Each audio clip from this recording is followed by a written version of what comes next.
আসসালামু আলাইকুম। আমার হাতে এই মুহূর্তে একটি Oppo A15 ফোন আছে। ফোনটিতে চার্জিং ইরোর প্রবলেম।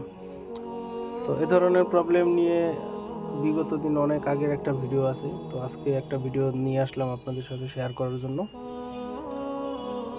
আমার এই ফোনটিতে দেখুন, আমাদের এক টেকনিশিয়ানের ফোন, সে আমার কাছে নিয়ে এসছে। বিশেষ করে আপনারা জানেন যে আমি টেকনিশিয়ানদের নিয়ে কাজ করি। তো আমার হাতে এই ফোনটিতে সমস্যা হচ্ছে ব্যাটারি আইডি অথবা থার্মাল যেই লাইনগুলো থাকে, এই লাইন থেকে প্রবলেম হতে পারে। বিশেষ করে এই লাইন প্রবলেম হলেই আমরা জানি যে ব্যাটারি ইরোর, চার্জিং ইরোর, এই ধরনের সমস্যাগুলো হয়ে থাকে।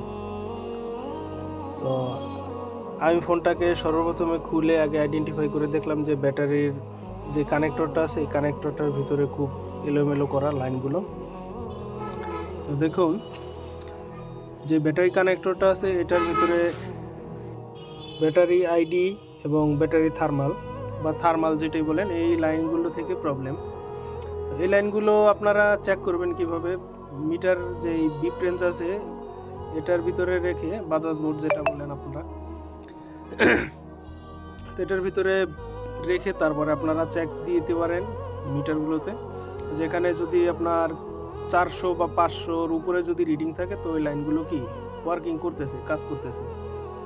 এখন আমি দেখলাম ওখানে লাইনগুলোতে মান নেই। তো উল্টে দেখি যে এখানে যে লাইনটা সাপ্লাই হয়েছে যেখান থেকে, এইখানে লাইনগুলো মান আছে।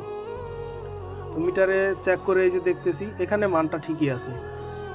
তো এখানে মানটা থাকলে ওখানে যদি না পৌঁছায় মানটা, তো সেই ক্ষেত্রে তো আপনার ফোনটা চার্জ হবে না। আর এই ফোনটা ছিল ওয়াটার ড্যামেজ থাকার কারণে স্টেনসিলটা তুলে যে কাজ করছে, তা তোলার সময় হয়তো নিচ থেকে লাইনটা ব্রেক হয়ে গেছে, ছিঁড়ে গেছে। তো এই ছিঁড়ে যাওয়ার কারণে ফোনটা চালু হয়েছে ঠিকই, কিন্তু চার্জ হচ্ছে না।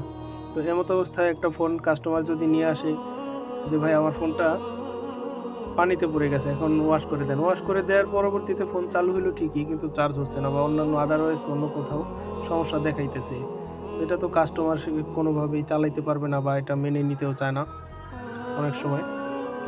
তো কাস্টমারের সাথে একটু কমিউনিকেশন করে বিল বাড়িয়ে নিয়ে কাজগুলো করে দিলেই কিন্তু হয়ে যায়।